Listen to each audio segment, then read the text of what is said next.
Mas em uma semana eu tive mais de 1 milhão de views sem nada de mídia. Desaprender é o bendito funil, né?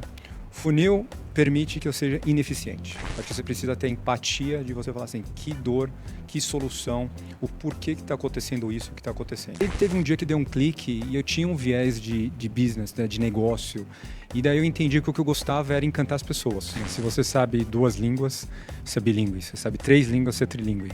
Mas se você mora no país, deve ser bicultural e multicultural. O que a gente quer num líder é confiança. Eu estou no setor de in the amazing business.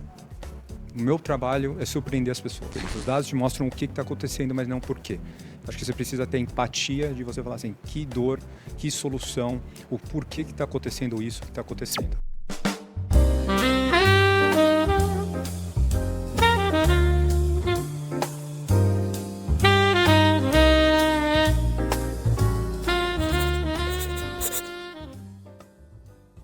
Nosso convidado de hoje é filho de pai chinês e de mãe brasileira.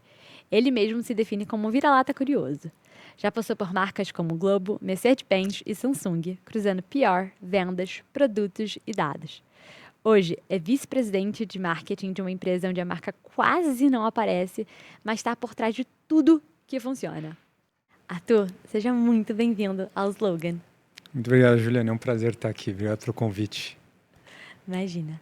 Bom, nesse primeiro bloco, a gente gosta sempre de voltar lá para o começo, antes de você entrar no mercado de trabalho, como é que foi escolher a área, o que você ia fazer.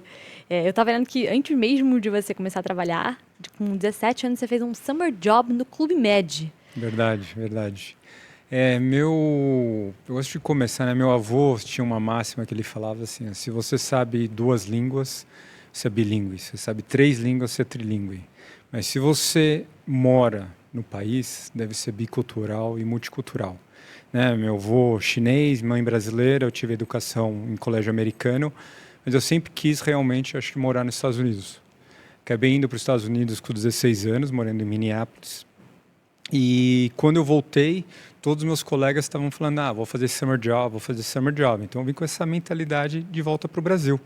E quando eu cheguei aqui, foi que eu fui procurar. Eu tinha um primo que trabalhava no Clube Med e ele falou assim, você não quer ser GO lá? Eu falei assim, vamos testar, vamos ver o que é isso, né, de trabalhar e tudo mais. E eu acho que foi minha primeira entrada no mercado de trabalho. E o que você aprendeu nesse início, assim, tanto de responsabilidade, tanto de execução, que você carregou com você? Eu acho que assim, eu acho que era muito novo e acho que daí eu comecei a perceber a responsabilidade que você tem. Eu era uma criança, um adolescente, cuidando de criança, mas era uma responsabilidade, porque todo dia tinha que acordar cedo, cuidar de criança de uma outra pessoa. Eu acho que o mais legal de tudo foi o primeiro contato com uma liderança. Então, o chefe do Village, o nome dele era Pierre, ele era uma mistura do Asterix e Obelix. Ele parecia o Asterix, mas do tamanho do Obelix, né? Cabelo branco. E acho que ele sempre, no começo das nossas reuniões mensais, ele falava qual que era o nosso propósito lá. Então, assim, não era sobre função. O nosso propósito era entreter e dar um bom momento, momentos memoráveis para os nossos hóspedes, né? A gente, organizador, a gente estava organizando a semana dele. Como que a gente poderia ajudar eles a, ter marcado essas férias no Clube Med de Itaparica. Então, assim, para mim ficou muito claro que você precisa saber qual é o seu propósito. E toda semana ele trazia, nosso propósito aqui é entreter, criar memórias para os nossos hóspedes. Então era mais do que função. Acho que foi aí que começou a desenvolver essa ideia de que fazemos algo a mais. E também como passa a ser diferente a experiência quando você faz as pessoas sentirem uma emoção positiva, né? Verdade. Que está muito atrelado ao que a gente aprende no marketing. Você sempre teve esse pezinho no marketing? No início você pensou em fazer outra coisa? Como foi essa mudança? Não, na verdade, acho que quando eu voltei e fiz o Clube Med, inicialmente eu quis fazer hotelaria, né? Mas daí no meu último ano eu decidi fazer medicina, prestei medicina, passei em medicina. Meu pai era um headhunter, né? E ele nunca interferiu na nossa carreira dos 3 filhos. Mas uma vez ele perguntou para mim, Arthur, você quer ser médico ou dono do hospital? Eu falei, eu quero ser médico, etc. Mas daí teve um dia que deu um clique e eu tinha um viés de business, né? De negócio. E daí eu entendi que o que eu gostava era encantar as pessoas. né? E eu tenho um viés sempre de história, de ver o olho brilhar. E foi daí que eu entendi que negócios e marketing podia me trazer uma escala grande. Foi daí que eu comecei a buscar mudar, né, essa carreira e entender qual que era o meu propósito. Bacana. Uma coisa interessante que eu li sobre você é que quando você era mais novo, você tinha pôster do Absolute no seu quarto, em vez de ter o que uma criança normal ia ter, da banda favorita ou algo desse tipo. Por que você tinha esses posters? Eu tava lembrando disso, eu tinha o pôster do Absolute e tinha também muito pôster do Michael Jordan, que era o auge do Chicago Bulls. Mas eu achava fascinante como que uma marca tão forte usava um sistema tão simples, que era a silhueta da garrafa, mas tão local, tão próximo do mercado que ela estava abordando. Então, como que numa folha de papel, né, que na revista daquela época, você conseguia colocar tanto conteúdo, autenticidade sobre São Paulo, sobre Milão, sobre Hollywood, simplesmente que você moldava aquilo e daí você ficava pertencente àquela cultura. Então era uma coisa muito simples, mas acho que tão rica de conexão com o mercado, que me fascinava. E daí eu buscava nas revistas achar os comerciais, né, e colar na minha porta. Então foi aí que começou. Demais. E seu primeiro trabalho foi na Globo. O trabalho foi na Entrando ali um Globo. pouco mais com relações públicas, como é que foi essa chegada no mercado de trabalho? Eu tinha, né, eu passei a faculdade, eu fiz um estágio na faculdade, mas daí indo para o mercado de trabalho, eu tinha decidido que ou eu queria ir para uma marca um pouco mais high-end, onde, né, o preço não seria tanto diferencial, ou algo de relacionamento, porque eu tinha sido presidente do Grêmio e tudo mais. E daí eu tive a sorte de ter essa posição aberta na Globo e era agora extinta, então na época chamava de CGCom, Central Globo de Comunicação. Então a gente fazia toda a interface com o mercado, né? Então a gente pegava, né, imprensa, agências e anunciantes e fazia todo esse relacionamento de produto e aprende tudo sobre o ecossistema de que com um bom produto você tem telespectador, com telespectador você tem Ibope, com Ibope daí você pode encaminhar isso para o mercado que quer comunicar algum produto deles. Então foi aí que a gente começou a entender um pouco da forma mais estratégica do relações públicas. Perfeito. Nesse começo eu gosto muito de passar por qual empresa você já trabalhou, porque eu sinto que muitos dos aprendizados que você vai ter em cada uma deles é o que fez você chegar onde você chegou hoje em dia, né? E quando a gente pega esse comecinho que está falando sobre relações públicas e onde você está hoje, que está uma empresa muito olhada para a confiabilidade de marcas, digamos assim, o que você acredita que esse período na Globo, trabalhando com, né, imagem de marca, te ensinou e te ensina até hoje em dia onde você está? A pergunta é muito boa. Eu acho assim, e eu concordo com você. Tudo onde você passa, você tem que levar um aprendizado. Eu acho que o meu aprendizado ali foi a importância da credibilidade e da consistência do que você está entregando, né? E eu acho que outra coisa super importante, que acho que vem daí um pouco, eu te falei por que eu queria fazer hotelaria e medicina, todo mundo gosta de ser cuidado. Então, quando a gente começou a ter a atenção de que a gente quer que a pessoa tenha essa memória de um evento que ele foi bem tratado, foi bem pensado, nas relações públicas é isso. Você gosta de ser chamado pelo nome, você gosta de ser lembrado. Por que estou aqui? Entendeu? A relação muda muito, fica muito profunda e muito sólida. Eu acho que foi aí que a gente começou a perceber a importância desse relacionamento diferencial, de contar uma história, de ser próximo das pessoas. Perfeito. E em seguida você vai para a Mercedes-Benz, que é uma super love brands. Como é que foi essa mudança, né, de sair de veículo e ir para a marca? Foi super interessante. Eu estava buscando desenvolvimento de carreira, né? Então abriu a vaga de trainee. Então foi uma história engraçada porque quando começou era uma vaga de trainee na área de marketing. No meio do processo virou vendas e marketing. No final do processo era de vendas. Quando eu fui fazer a última entrevista era uma posição de logística. E óbvio que eu queria entrar. Então fui lá, dei o meu melhor. E o vice-presidente virou e falou assim, então, ó, você não tem muito a ver com logística. Eu falei, não, mas eu posso dar meu melhor, eu quero entrar aqui. Ele falou, acho que você não vai você não vai gostar, você não vai se adaptar. E daí eu voltei, por um acaso, uma semana depois me ligaram, era o vice-presidente de RH e governo, o Jackson Schneider, que estava sendo nomeado presidente da ANFAV, Associação Nacional de Veículos. E ele precisava de uma pessoa para fazer interface entre associações, Mercedes, eu tinha sido presidente do Grêmio, relacionamento pior, eu falei assim, pode ser uma porta de entrada interessante. E eu fui para lá, né, como estagiário na área de governo de RH, mas sempre com esse viés um pouco de assim, como que a gente conta uma história, qual que é a mensagem que a gente precisa contar. E foi um aprendizado de 7 anos, passei por diferentes áreas, acabei indo para a China, foi muito rico. Bom, muito bacana. E durante esses anos você acabou liderando o lançamento das Smart no Brasil. Exato. Como que foi isso pra gente? Então, quando eu voltei da China, o Jackson me perguntou, você quer trabalhar onde, no RH ou no governo? Jackson, não me leve a mal, mas eu preciso voltar para o marketing. Preciso contar essa história né, para o cliente final, campanhas, o que fosse, na época que eu acreditava que era o marketing. E o Schimmer, que tinha me entrevistado no trainee, estava com o projeto do Smart. Então, ele precisava de alguém que sabia de marketing, mas não tinha um viés de Mercedes-Benz. Ele não queria um carrinho de luxo, um brinquedinho, porque era um conceito de mobilidade nova. Daí ele me convidou para liderar esse projeto. Então, assim, eu passei a entender não só de comunicação, mas também de produto. Então, todo o lançamento, configuração de produto, preço, competidores, rede, treinamento, PR, ficou sobre um task force comigo e com várias pessoas. E a gente começou a entender bem, né, essas diferenças. Acho que um aprendizado muito legal foi que nessas empresas você tem um produto, né, que é feito na matriz, conceito, e vem uma cartilha, esse produto é para esse público. Já né? vem pronto. Já vem pronto.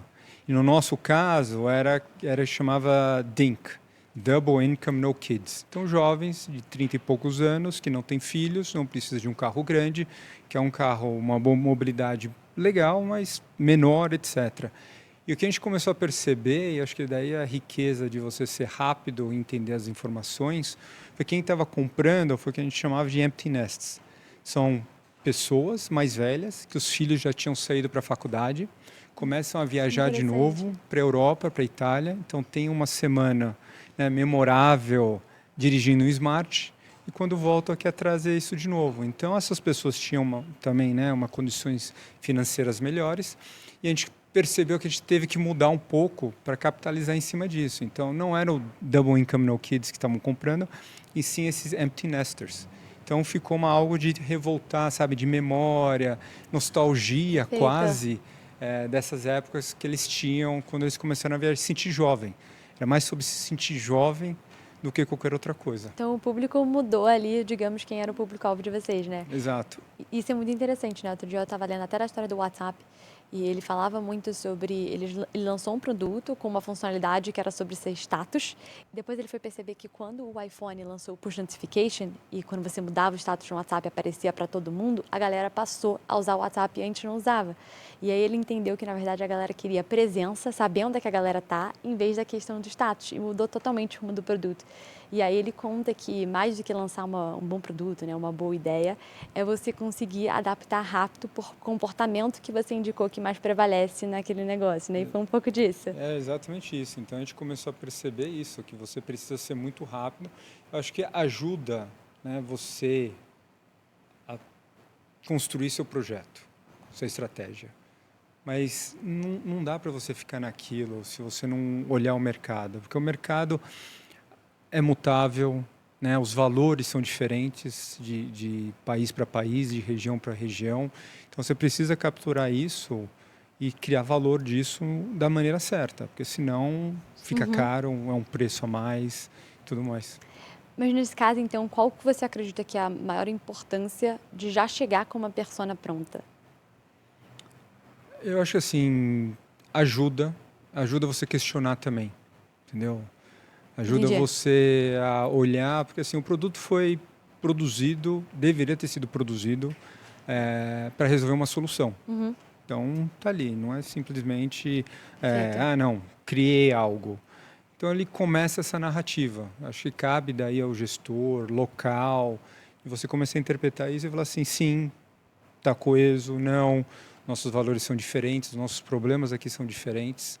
Vamos tentar mudar essa narrativa para uma outra forma, para capturar valor, entendeu? Perfeito. E até dando um passo para trás, porque você falou sobre você morar na China, né? Como foi trabalhar no mercado de comunicação da China, que é tão diferente, ou não, né, do mercado brasileiro, assim, Na verdade, eu fui para a China pela área de governo, para de né? governo? Então, eu tinha um projeto, né? Todo trainee faz um assignment internacional. Daí o Jackson queria me mandar para a Alemanha. Eu falei, pô, todo mundo vai para a Alemanha na Mercedes. Eu quero alguma coisa diferente. Eu falei, Arthur, você é louco, te apoio, mas você vai ter que correr atrás. E daí tinha essa vaga na China. E a ideia toda era o seguinte: todo país tem um plano de desenvolvimento automotivo, né?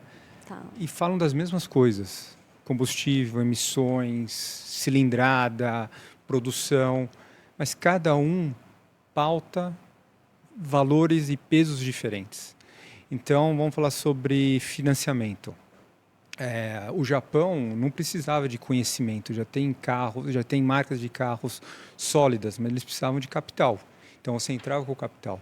A China era o contrário, a China não tinha conhecimento e tinha muito capital, então você tinha que fazer uma joint venture. Então, o mesmo jeito do dinheiro, mas por motivos diferentes. Então, o Vietnã tinha carros de cilindradas menores, né? Porque as cidades, etc.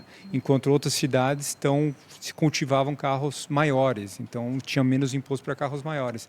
Então, era a ideia de fazer um grande mapa e ver onde que eram as fortalezas e os riscos SWOT para analysis aí. para Mercedes, e a gente poder falar assim, aqui estamos bem posicionados, aqui talvez a gente tenha que fazer, né, no bom sentido, um lobby, porque não cabe, ou a gente vai perder competitividade. Então foi mirando nisso aí, foi o que eu falei, todo mundo tem um plano de desenvolvimento, mas ele é diferente, você precisa se adaptar a esse plano, não dá para chegar e falar assim, a nossa estratégia é essa, na matriz na Alemanha, e aplicar em todos os países. Bem interessante. E, bom, as Smarts no Brasil foi um super case de sucesso. Tem algum case que não foi tão sucesso assim, que deu uma boa história e aprendizado para contar? Na verdade, o Smart foi um grande case de sucesso de lançamento, Tá. né? O que a gente percebeu foi que a gente foi para um mercado que não está sendo atendido, né? Que eram essas pessoas que viajaram. Mas, no fundo, o Smart era uma mudança de conceito de mobilidade, né? Tá. Então, a gente precisava começar a cultivar. A gente até brincava, né? Seu melhor amigo não é um cachorro, é o banco de trás do seu carro, porque você leva ele para passear toda vez que você sai de casa. E você não usa, é muito pouco que você usa o banco de trás. Mas não, é um carro pequeno, é um carro de plástico, é um brinquedinho. Não, a gente fala assim, é um conceito diferente de fazer isso. Então, quando a gente bateu todas as metas no primeiro ano, a matriz virou assim, então vamos dobrar, realmente, vamos dobrar a sua meta. E a gente falou assim, não, mas a gente conseguiu um mercado, mas agora a gente precisa ainda construir. Não, vocês estão indo muito bem, vamos dobrar o volume. E a gente não conseguiu, na verdade, com o mesmo timing, trocar esse conceito de mobilidade urbana. Então, em 2009, que eu estava vendo os números, a gente já falava de carro elétrico. A gente estava muito à frente do tempo que era tá. Agora você vê esses carros elétricos, todos menores, mais adaptados. Então, assim, o tempo de maturação, talvez a gente estava muito adiante e a gente esperava essa transformação ser muito rápida. Mas outro caso que eu acho que é interessante, que todo mundo, nem todo mundo lembra, que também faz tempo, é o caso do Leclerc, né? Então, o caso do Leclerc foi... A gente estava com um desafio de lançar o Classe A. O Classe A antigo era um monovolume, Tá. né? Um carro que era produzido em Juiz de Fora, e daí ele virou a plataforma para o hatch, que é hoje em dia. O lançamento demorou, né? Eu tive um outro desafio, que a gente precisava vender mais classe C, e a gente tomou a decisão de usar parte desse budget. Os concorrentes perceberam que a gente estava demorando para lançar o carro, baixou o preço do concorrente. Então, assim, a maioria do mercado já tinha comprado um hatch pequeno quando ele chegou. E a gente falou assim, cara, primeiro, Daí eu foco no cliente. O jovem de 30 anos não olha para a nossa marca, né? Eles acham que a Mercedes-Benz é uma marca mais velha. A maioria das pessoas que iam comprar já compraram carro. E a gente está com um budget reduzido. A gente precisa pensar em alguma outra coisa. A gente precisa pensar como ser disruptivo e como atingir esse público de uma outra maneira. Que a gente foi perceber que essas pessoas, a gente estava começando muito, né, com listas bem ecléticas de música. Você não vai lembrar que você é muito mais jovem. Tinha a disco, tinha Royal, tinha o Clube A, estava tudo tocando hip hop e funk. E a gente estava no começo, né, da internet, das coisas virais e tudo mais. A gente falou assim, vamos pensar em alguma coisa diferente. Daí veio a agência com uma ideia. O Neymar tinha acabado de soltar um vídeo com a música Leque Leque. Leque, leque, leque, leque, girando, girando, girando para o lado, girando, girando, girando. Leque, leque, leque. E, na verdade, a música, o contexto, se encaixou perfeitamente, né? Porque tinha um vídeo, tinha a letra A e era uma música completamente diferente. Quando a gente lançou, teve um ruído gigantesco. Na época não tinha essa que a gente falava de viral, mas em uma semana eu tive mais de 1 milhão de views sem nada de mídia. Como é que você metrificava o viral naquela época? Não, mas era você views? ia lá, era views. Era views. Era 1 milhão de views em uma semana, 12 anos atrás, 13 anos, mais, 15, quase. Não, 2009. Então, 14 anos atrás. 17 anos atrás. 17 anos atrás. Então, mais ainda. Não, 2013. Perdão, 2013. 13 anos atrás. 13 anos atrás. E a gente começou a ter esse ruído. E daí acho que foi importante, o meu aprendizado foi, você precisa escutar esse ruído, entender. Que inicialmente foi assim, aconteceu alguma coisa, vamos tirar do ar, vamos parar com isso. A gente começou a analisar que quem estava falando mal estava defendendo a marca. Ele não estava acusando a marca. No meu carro nunca tocaria esse tipo de música.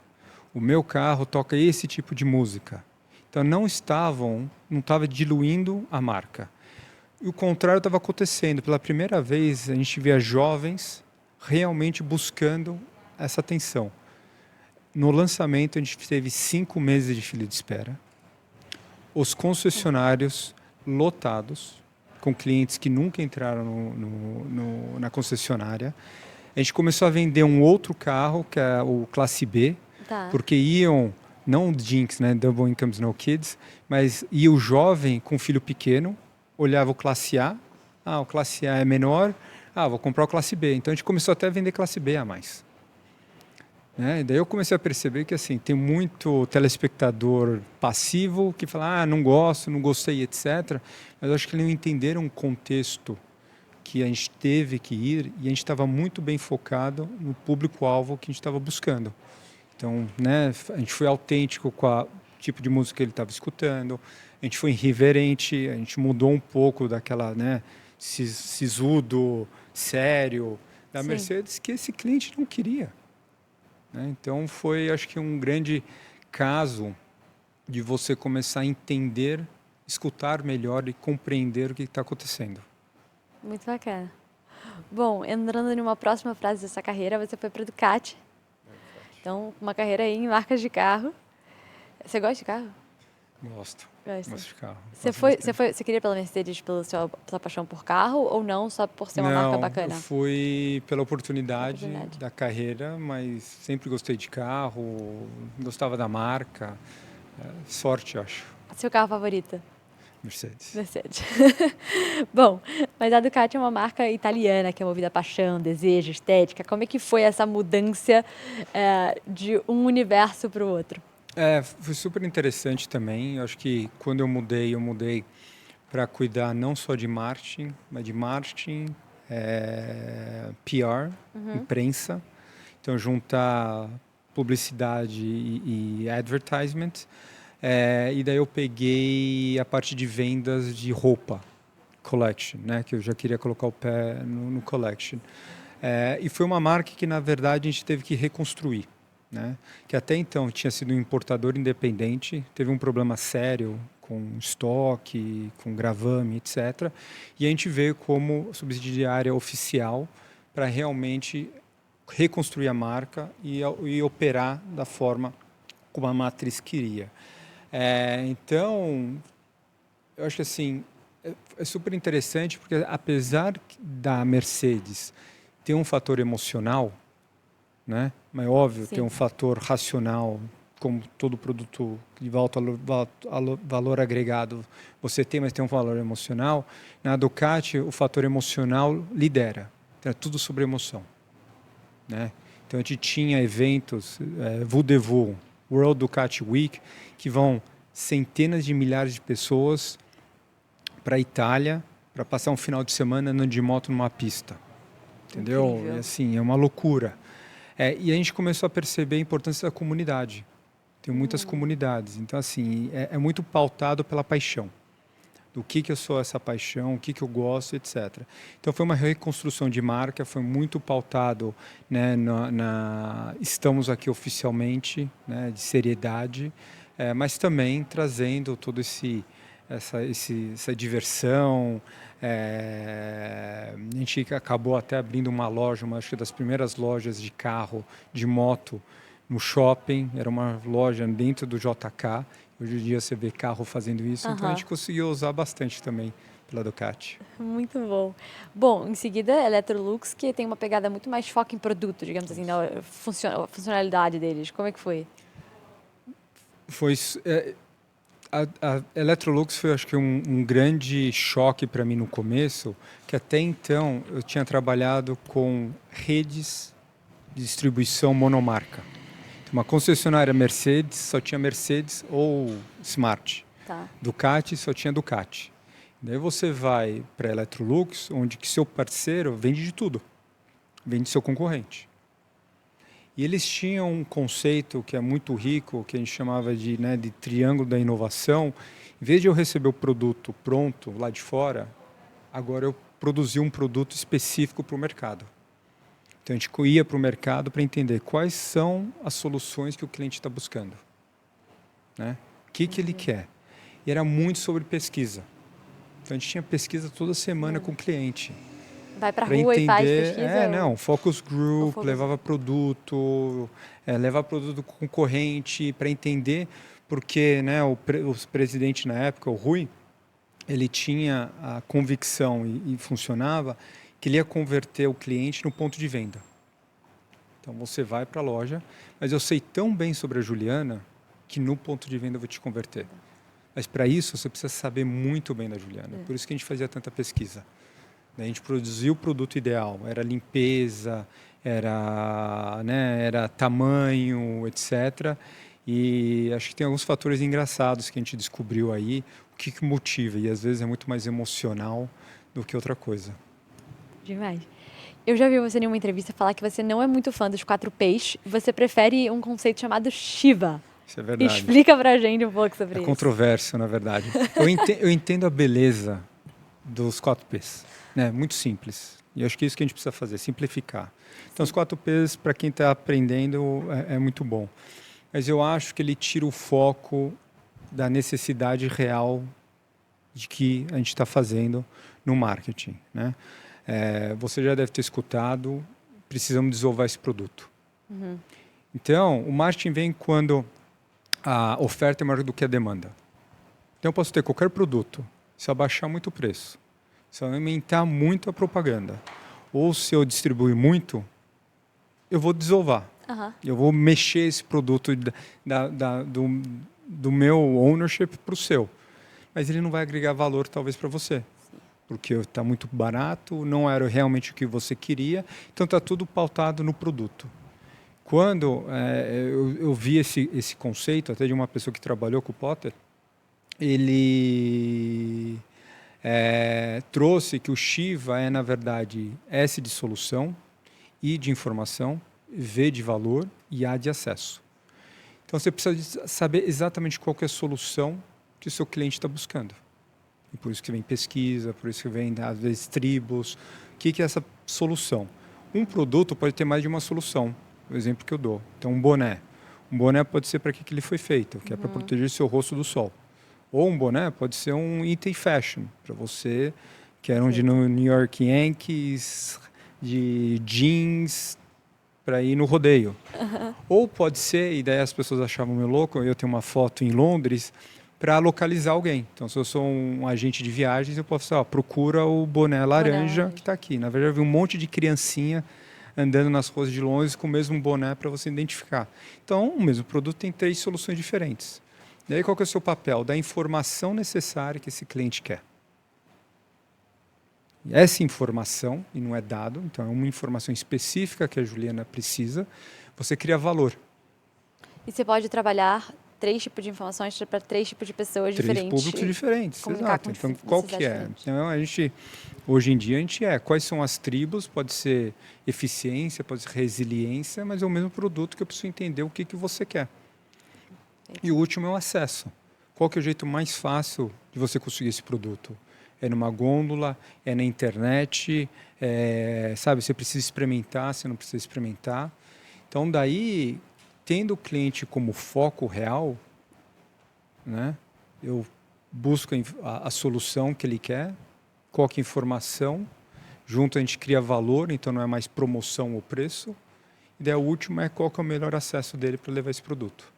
Então, é isso que a gente tem tentado converter um pouco mais as pessoas, que no dia a dia, às vezes, na velocidade, a gente esquece. Então, tem um produto, faz uma promoção, faz uma campanha, faz uma propaganda.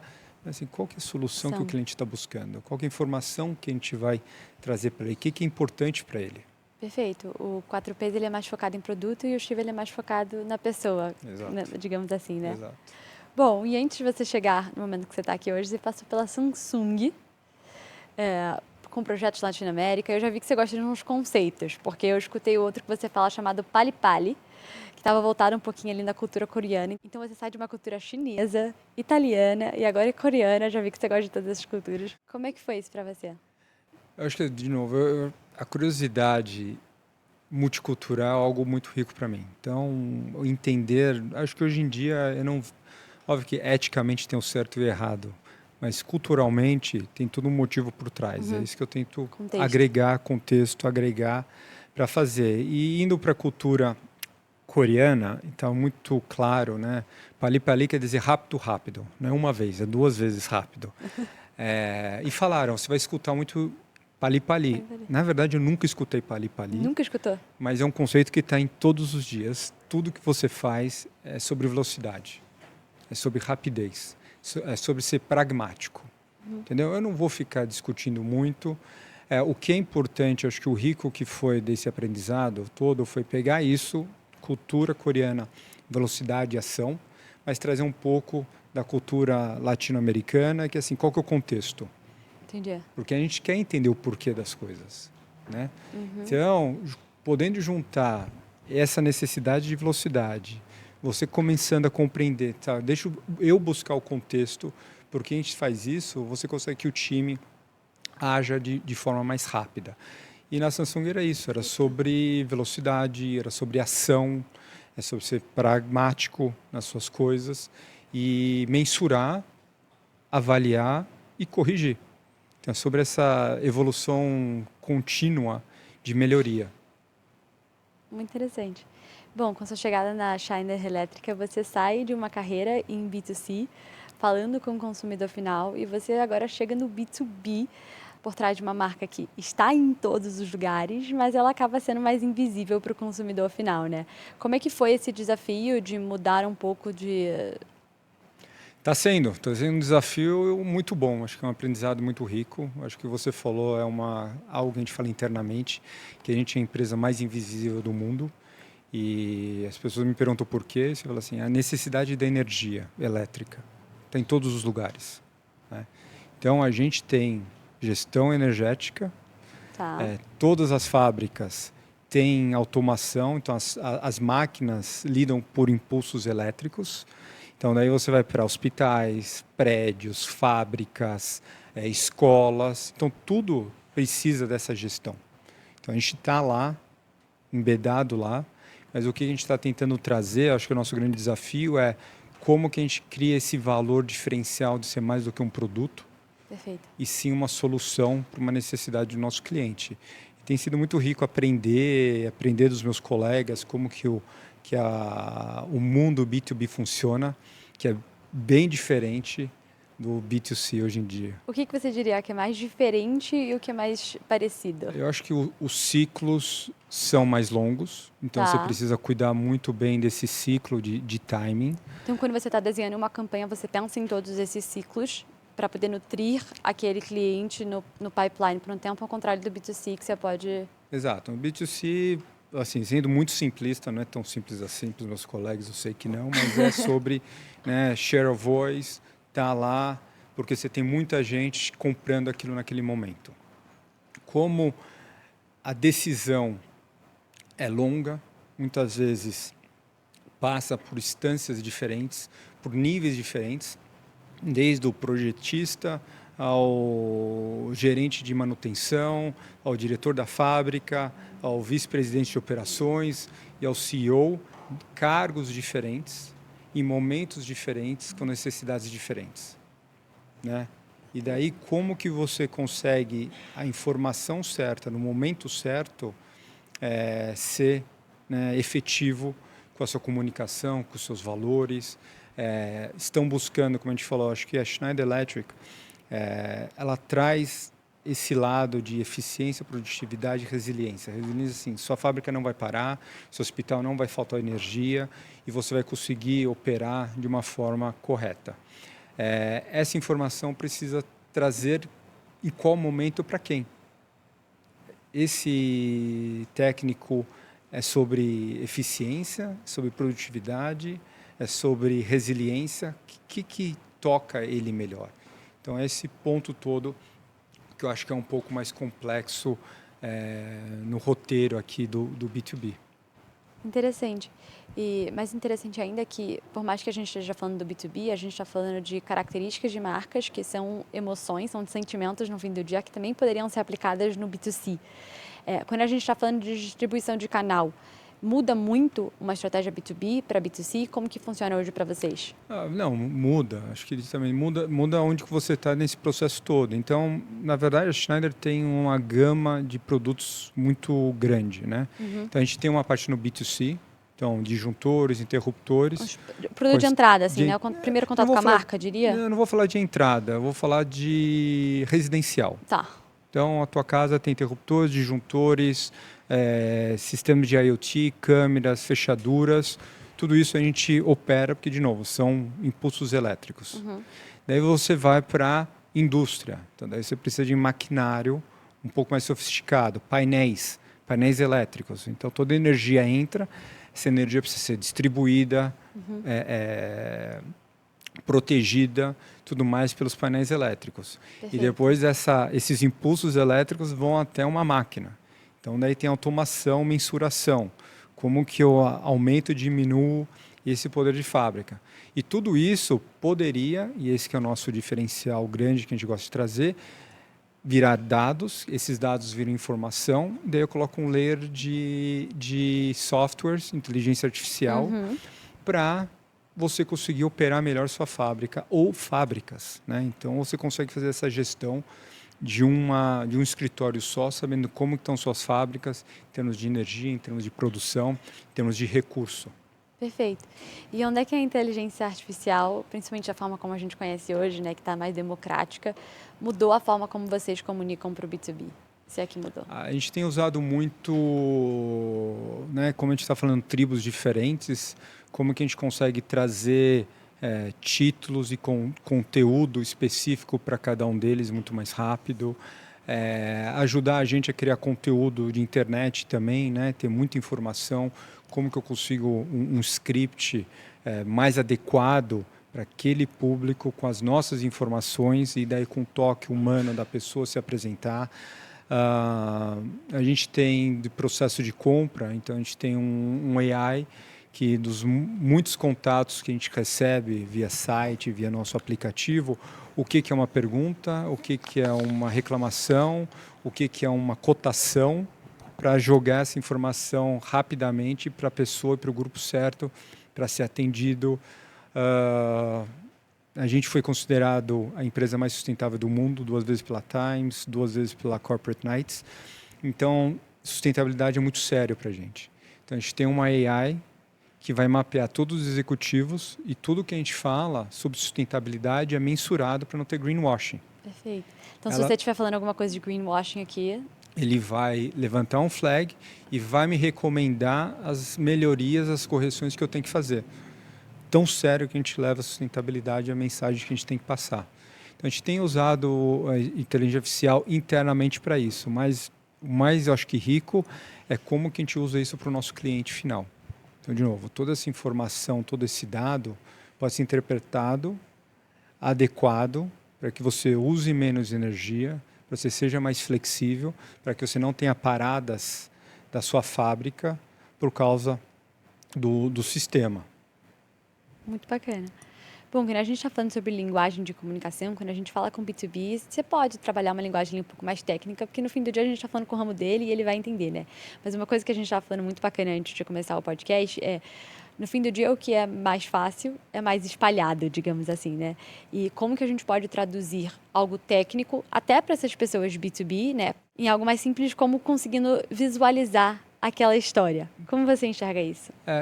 Eu acho que assim, o técnico é importante porque, de novo, a gente está falando de coisas, investimentos altos, com resultados específicos. Então, assim, o técnico vai ter seu papel em algum momento. Né? Então, a gente precisa disso, a gente precisa disseminar, a gente precisa educar as pessoas. Mas, de novo, numa cadeia onde você tem CEO, eletricista, não é o técnico que vai ditar o tempo todo. Então, você precisa entender qual linguagem e qual formato vai ser. Então, talvez eu faça um jantar, uma reunião com C-level ou até diferente. Eu acho que board level e C-level são 2 públicos diferentes. Que informação eu levo para cada um? Board level, eu acho que a gente ainda tem que falar mais sustentabilidade e impacto positivo para a sociedade, porque é valor de longo prazo. O C-level ainda ela tem uma necessidade de entregas de resultados a curto prazo. Então, é sobre eficiência e o resultado daquele investimento. Você vai para o gerente, para o diretor de fábrica, sobre a produtividade, é sobre como que ele não vai parar a fábrica enquanto ele precisa fazer manutenção, troca de turno, como que ele vai lidar com falta de energia ou não, né, nisso tudo. Então você precisa adequar essa mensagem de uma maneira correta. Um exemplo que eu acho que é só para dividir com as pessoas que a gente estava conversando é um dos fatores que a gente é muito orgulhoso são nossos KPIs de sustentabilidade. Então, quando eu entrei na empresa, viraram para mim e agora o número fechou. A gente fechou o ciclo de 5 anos com o KPI de ajudar nossos parceiros na redução de emissão de CO2. A gente tinha um target de 800 milhões de toneladas, a gente chegou a 792 milhões de toneladas de CO2. Eu falei assim, esse número é muito legal, mas é tão grande, que talvez eu esqueça daqui a 5 minutos, eu acho que eu esqueci depois de 5 minutos. Então, eu voltei e falei, a gente precisa fazer que esse entendimento, né, seja absorvido pelo telespectador, pela pessoa do outro lado. Vamos pesquisar isso, a gente foi para o nosso instituto de pesquisa que a gente tem em Boston e começou a perguntar lá para os doutores, cientistas, e daí uma das informações era 792 milhões de toneladas de CO2 é o equivalente a 130 milhões de carros emitem em um ano, carros a combustão. Né? Agora tem que diferenciar combustão e elétrico. 130 milhões de carros a combustão. Você já começa a entender um pouco mais o que é. Mas 130 milhões de carros também é bastante coisa. Tipo, quantos carros tem aqui, né? Qual a dimensão? E a gente deu esse próximo passo. São Paulo tem uma frota ativa de 9 milhões de carros. Tá? Nova York, que todo mundo conhece também, é menor, mais denso, tem uma frota ativa de 3 milhões de carros. Então, se eu pegar São Paulo e Nova York, passar uma lei por 11 anos que não pode ter mais carro a combustão, foi isso que a gente fez num ciclo de 5 anos com nossos parceiros. Imagina você vivendo há 11 anos sem emissões de CO2 de carros a combustão. Perfeito. E aí você consegue visualizar. É isso que a nossa tecnologia, a nossa parceria com os nossos clientes deu de resultado em termos de sustentabilidade. E óbvio que isso vem menos uso de insumos, melhor uso de insumos e tudo mais. Desce no funcional ali do produto, né? Exato. Tem outro ponto também, que é, marca não vende sozinha, né? Tem um ecossistema ali inteiro de todos os shareholders, todos os stakeholders envolvidos. Qual é o impacto de uma liderança de uma marca em um mercado tão técnico? A gente está, eu acho que num momento de transformação, né? Então, a urgência climática, né, pede uma mudança do jeito que a gente opera. E, obviamente, é engraçado que tem ciclo, tem gráfico agora que mostra que toda nova tecnologia vem, primeiro, a incerteza do que é. Daí vem um hype muito grande, então todo mundo se fala disso. E daí vem, na verdade, uma ressaca, que as pessoas falam assim, não, a tecnologia é muito cara, isso é muito difícil, mas esse é o momento que a tecnologia começa a ficar barata, mais acessível, não vou falar palavra, mais acessível. As pessoas começam a compreender outros fatores e, né, e começa a voltar para cima. E eu acho que a gente, em termos de quando a gente fala de sustentabilidade, impacto climático, a gente está nessa subida, mas não dá para fazer sozinho. Eu acho que o papel do líder é de você conseguir pegar a sua cadeia como um todo, seus fornecedores, e daí a gente fala de escopo 2, escopo 3, que é super técnico, mas como que sua cadeia inteira entende qual que é a importância disso. E também seus parceiros de ecossistema. Então a gente tem um projeto chamado Sustainability Academy, que a gente treina nossos parceiros sobre os fatores e as possibilidades do impacto de sustentabilidade. Então não é só a Schneider que está falando isso, a gente precisa que o nosso parceiro também valorize o nosso produto quando está falando com o cliente final.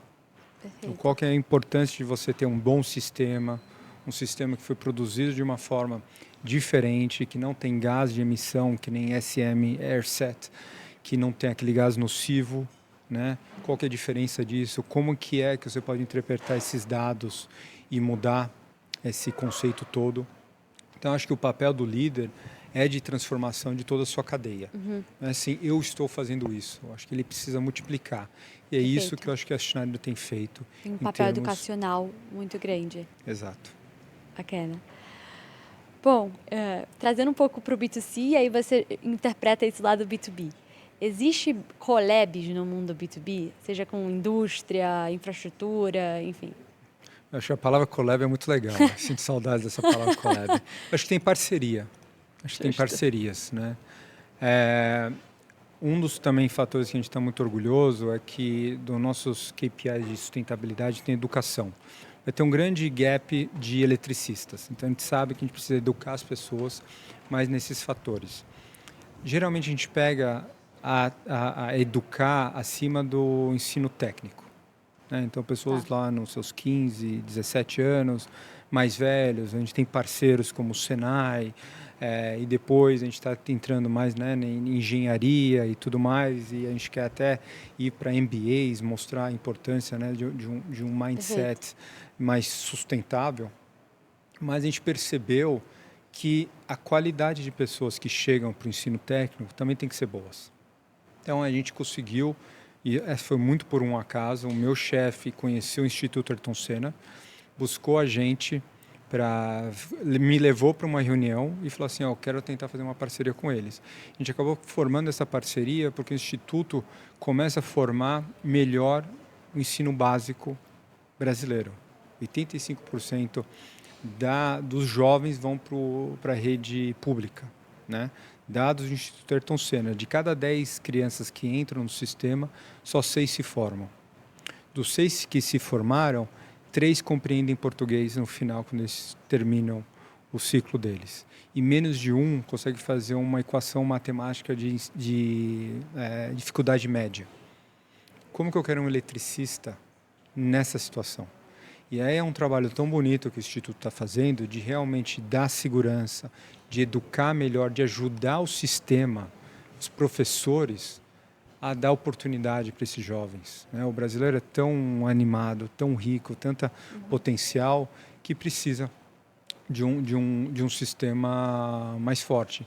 Então a gente fez essa parceria, né? Parceria com o Instituto, então você compra nossos produtos, parte é revertido para o Instituto Ayrton Senna. Isso é uma coisa legal.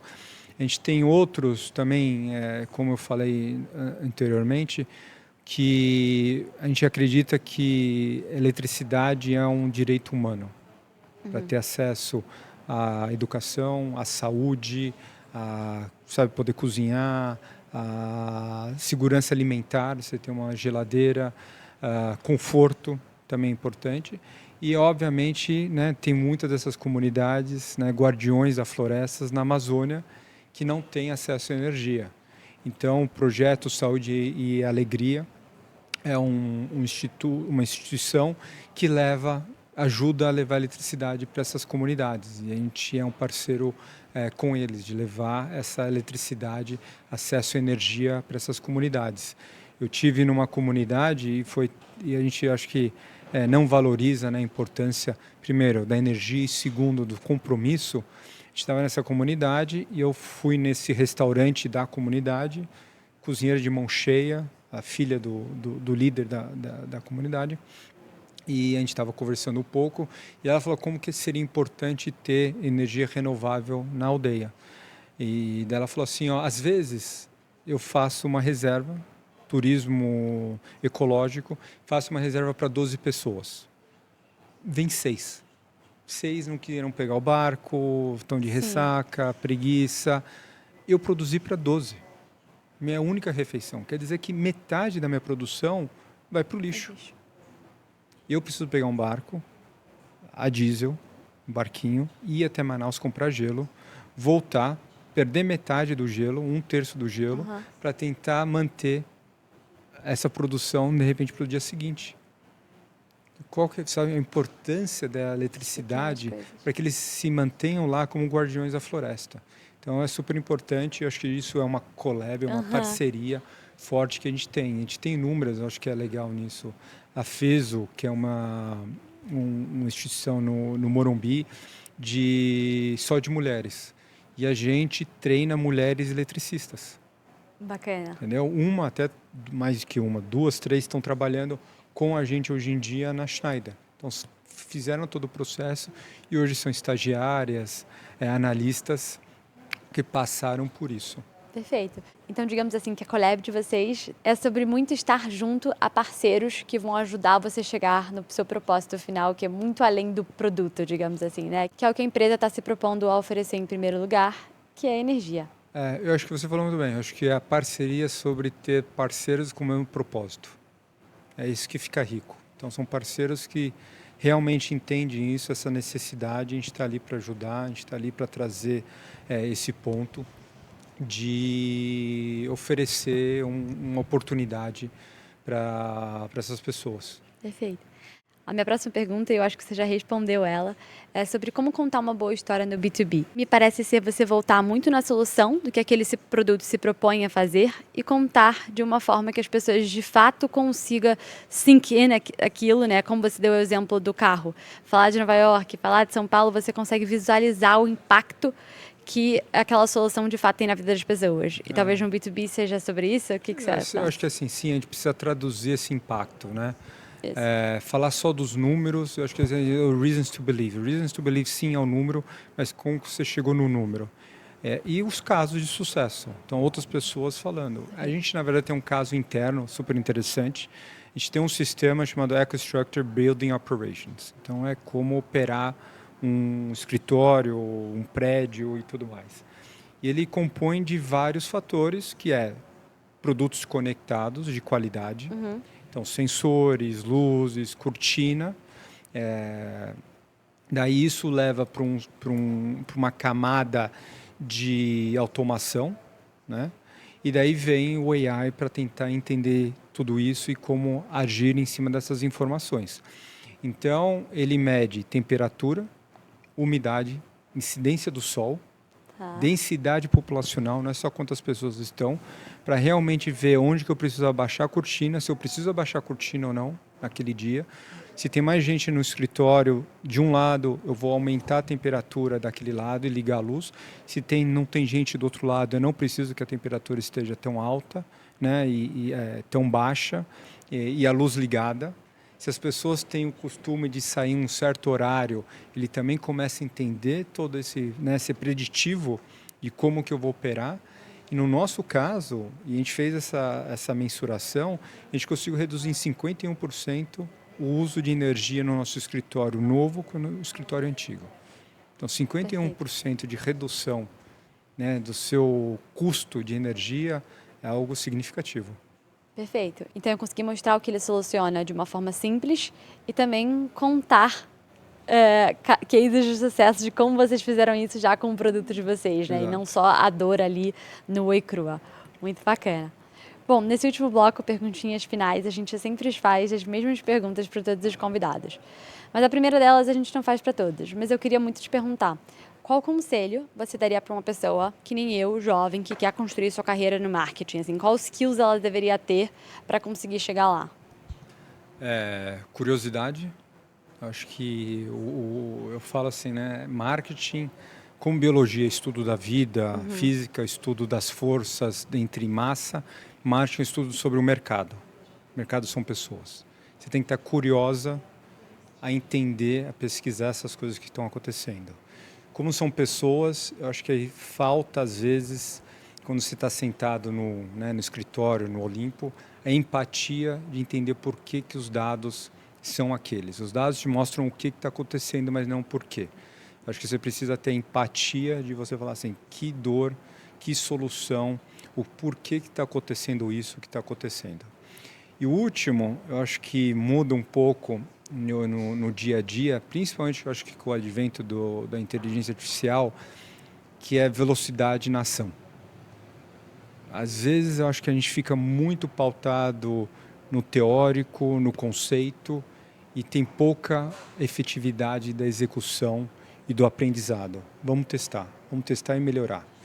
Então eu diria, continue curioso, tenha empatia para o que você está tentando abordar e solucionar, e tenha ação. Acho que ação e velocidade num mundo tão rápido como está hoje em dia. Necessário. Muito bom. Bom, essa pergunta é o seguinte, a gente passa muito tempo da vida aprendendo. Eu estou aqui aprendendo com esses últimos conselhos que você me deu e todo o nosso papo por aqui. Mas o que você diria que todo líder deveria desaprender? Eu vou ser polêmico aqui, tá? Não sei se vão deixar. Você já sabe que, né, eu sou um marqueteiro apaixonado que não gosta dos 4Ps. Mas eu acho que tem outro fator que a gente precisa, talvez, desaprender, é o bendito funil, né?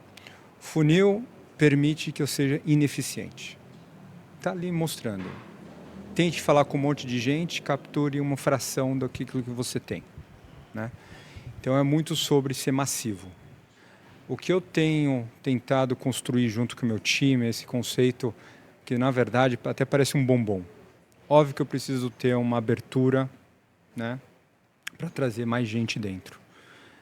Essa abertura vai, na verdade, para uma esfera, onde eu preciso cultivar o meu cliente, essa pessoa interessada, com conteúdos relevantes, entendendo que cada um tem seu momento. Porque senão é uma disputa muito grande para assim, a pessoa falar mais alto agora para ver se essa pessoa compra de mim. Mas se eu construir o seu valor ao longo do tempo, fica mais fácil de eu ter você como um fiel consumidor, boca a boca e tudo mais. Porque você entende que meu conceito, meu conteúdo, a nossa experiência, nosso relacionamento é de valor. E daí eu preciso achar maneiras para que o acesso seja rápido. Eu não posso daí, quero comprar isso. Então agora você vai até o outro lado da cidade tentar comprar e vai ser uma experiência muito difícil. Então, por mais polêmico que e parecer mais fácil falando do que realmente agindo, eu acho que a gente precisa entender que a jornada e o valor é construído ao longo do tempo. Perfeito. Como que eu mantenho você mais tempo próximo com os meus conceitos, com os meus valores, com a minha narrativa, para que quando você estiver pronto para adquirir, você não vai pensar em outra marca, você vai desejar, você vai ter o valor de vir com a gente. Perfeito. E nesse caso, você diria que consideração é a etapa que fica em destaque e, de repente, que a gente deveria dedicar mais tempo. Até os nomes a gente está trocando um pouco no escritório. Então, tem o awareness. Awareness eu sei sua logomarca. A gente está tentando para comprehension. Eu preciso compreender o que você significa. Né? Tá. O consideração, se for para pensar assim, ok, eu tenho reconhecimento do que você é, eu vou considerar você perante outros clientes, outros competidores. E daí eu preciso te converter de volta. Conversão. Então, o que a gente tem tentado construir é compreensão, engajamento, que eu preciso que você no meio seja engajado comigo. Perfeito. Quanto mais engajado você tiver comigo, mais fácil vai ser que a gente está chamando de conquistar. E o conquistar não é porque eu estou conquistando você para ser fiel e levar a nossa mensagem adiante, multiplicar. Perfeito. Então, engajar não seria só ele engajar, vamos supor, com conteúdos que vocês fazem, mas seria também começar a estar ali em alguns touch points de vocês comprando alguns dos seus produtos. É os centenas de milhares de pessoas no Voodoo que viajam até a Itália para passar um final de semana andando de moto. Mesmo sem ter o carro ou a moto? Alugando a moto, entendeu? É as pessoas andando com uma camiseta da Ducati ou um boné da Mercedes de Fórmula 1, mesmo não tendo carro. Entendeu? Perfeito. Esperando o momento certo para adquirir esse sucesso. Então, eu acho que o engajamento é de você vestir a camisa, né? Nesse processo todo, que você gosta da narrativa, que você vê o conteúdo, que você participa, que você fala, tudo mais. Muito bom, adorei, vou adotar. E a penúltima pergunta é no espírito do slogan, porque eu e Ricardinho a gente sempre brinca no outro que a gente sempre brinca no outro que o nosso slogan é quem faz história conta. Porque eu e o Ricardinho a gente sempre brinca no nosso outro episódio que quem conta história faz história, e esse é o nosso slogan. Mas a pergunta aqui é qual é o seu slogan pessoal? O time sabe, e assim, até um motivo, as pessoas perguntam, você mudou muito de setor. Né? Fui do setor de entretenimento para automotivo, para eletrônico, doméstico e agora no do B2B. Eu falo assim, na verdade não. Eu tô no setor in the amazing business. O meu trabalho é surpreender as pessoas. De encantar as pessoas, a gente vai voltar lá atrás, essa regressão que a gente fez aqui, quando eu estava lá no começo, como que eu consigo encantar as pessoas. Lá no Clube Med. Lá no Clube Med. Então, se eu consigo encantar você, porque eu entendo, eu tenho empatia, eu tento entender realmente o que te move, o que você gosta, o que é importante para você, quais são os seus medos, e tirar essas amarras, eu sei que eu vou conseguir conectar com você e passar uma mensagem de um bom produto. Eu sempre tive, talvez também, a felicidade de trabalhar em empresas que o produto é primordial. Qualidade, design, desenvolvimento de todos, até na Schneider, é obra de arte quase, né? Que a gente está falando sobre os sistemas que a gente cria.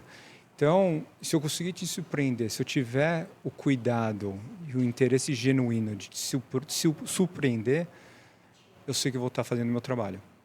Então, eu brinco e às vezes eu até escrevo em algumas apresentações, né? We are in the amazing business. Muito bom. Bom, e a última pergunta, a gente faz uma dinâmica que o último convidado deixa uma pergunta para você e você deixa para o próximo, tá? Tá bom. Aqui deixaram para você é o seguinte: se tirassem todas as características que você tem como líder e só deixassem só uma, que é a mais essencial de todas, qual seria essa? Confiança. Confiança. Acho que aprendi muito cedo que as pessoas não buscam um líder tecnicamente apto, um track record zero, sabe? 100%, nunca errou. O que a gente quer num líder é confiança. Então, se eu puder levar confiança, mesmo em momentos que você precisa tomar decisões muito difíceis, que eu vou estar tomando uma decisão em pró, pautado para a maioria, né, que, de novo, eu acho que acho que seria esse. Perfeito. Bom, Arthur, muitíssimo obrigada. Foi um prazer aprender com você e te receber aqui no Slogan. Obrigado pela oportunidade, parabéns pelo trabalho que vocês têm feito.